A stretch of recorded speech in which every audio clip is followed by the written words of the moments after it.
Hello, folks.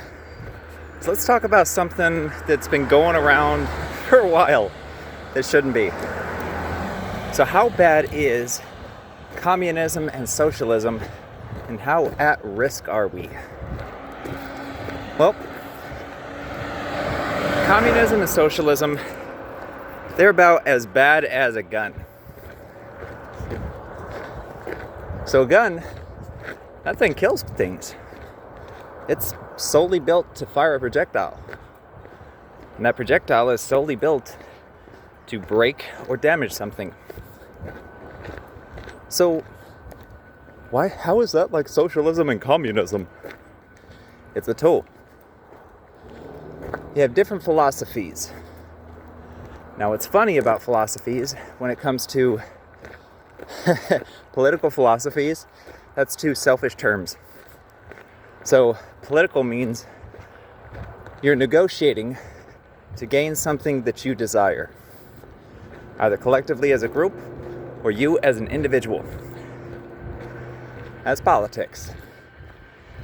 And then, oh Lord have mercy, I have never taken this way up before. I like it. But philosophy, that's a very selfish thing.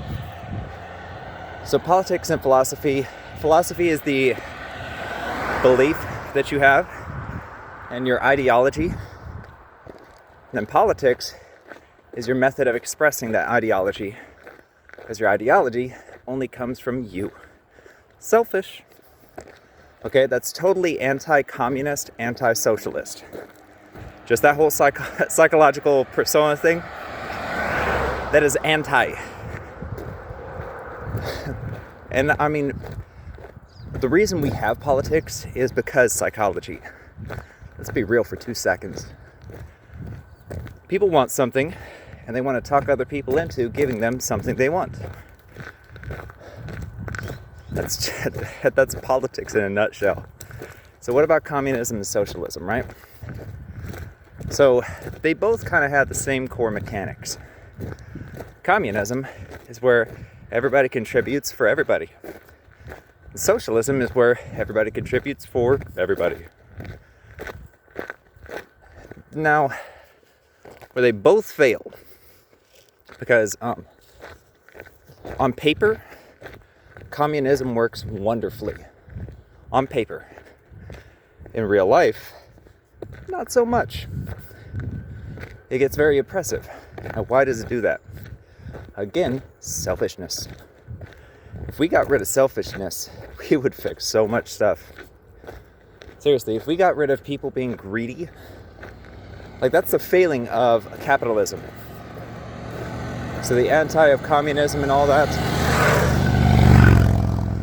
that's the anti. I don't know.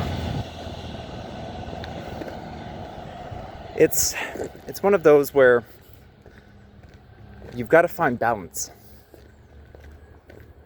So socialism and communism, they make sure that everybody's taken care of. However, personal ambition or selfishness isn't as pronounced in those societies. So that's why they don't progress as far as you'd think they would. You've got to have incentive. Otherwise, why would people do stuff? I mean, like right now, people in the United States are not wearing masks. Hey, what's your incentive? Not dying.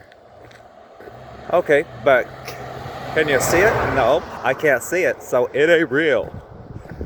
I don't like those kind of people. Lowbrows, proletariat, peons. Take a pick.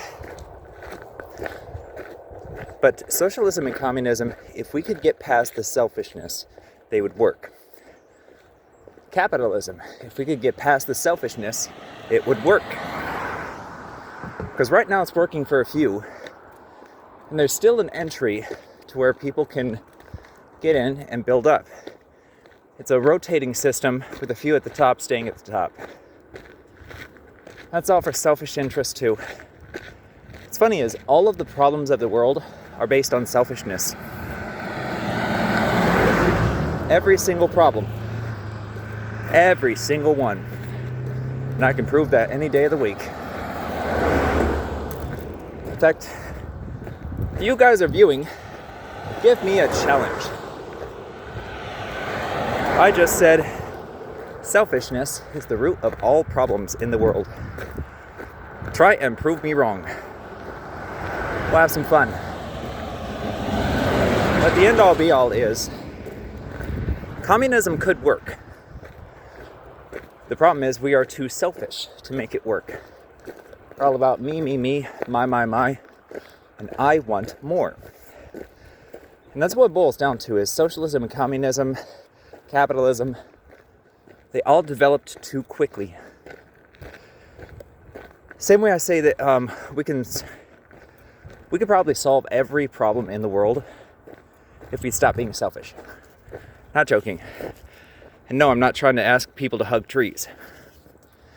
But we got into these systems too quickly, too early, and often with the wrong players. And what I mean by that is, as a civilization, as a species, we weren't ready for what we instilled into capitalism, communism, socialism. We weren't ready for it. We're still too selfish. We don't see this world as this world. We see this world as our environment. It's a very selfish stance. But to each their own. That's why we have one of the things that, for some people, they shouldn't have it, if I'm being honest. And that's freedom of speech. Or just plain freedom. Because people abuse it. They neglect it. And then they wear it like a badge. Or a shield. Or hold it like a sword. I mean, people are predictable. And we're just too selfish. Because let's break it down real quick, alright? You get into a position of power. And once you're in that position of power, you like it. You have everything you want. So why would you want to give it up? So in that position of power, you want to discourage other people from... Sorry, when cars take the wide route with me, I appreciate it. But yeah, once you're in power, you don't want anybody else to be in power, because then you'll have somebody else lording over you. Meaning they selfishly want you to do something for them that doesn't benefit the collective or the whole. And so they resent that they are serving just you. It perceptively makes them diminutive to where instead of serving a huge collective, I'm serving one person. That's a demotion. Why would I serve one person? It's all ego. And ego breeds selfishness. That's literally what it was built for. And it's a sad thing. Pretty much every political system would work if we weren't so selfish. And every single one of them are failing right now. I mean, the US has lost major standing. Our economy is going to go down to that of a third world country. Make no mistake, I've been saying it for a while. Now it's actually going to happen, which is shocking. But people actually celebrate that. They celebrated the fact, interesting plant, that I don't get people in the United States. They're all afraid of communism and socialism, and yet they're celebrating fascism, and they are demanding the capitalism that so many of them never even tried to leverage. I mean, you can't say I'm wrong here. Some people made it, some people didn't. But such is life. But no, we're not at risk of being communist or socialist in America. Not even remotely close. We are still capitalist. However, we are irresponsibly capitalist. We've let too many people climb way too tall, way too big, and too many companies merge. A couple mergers lately have just surprised me. Like, how did they get through? But such is life. Anyway, peace and love, y'all. I'll catch you around.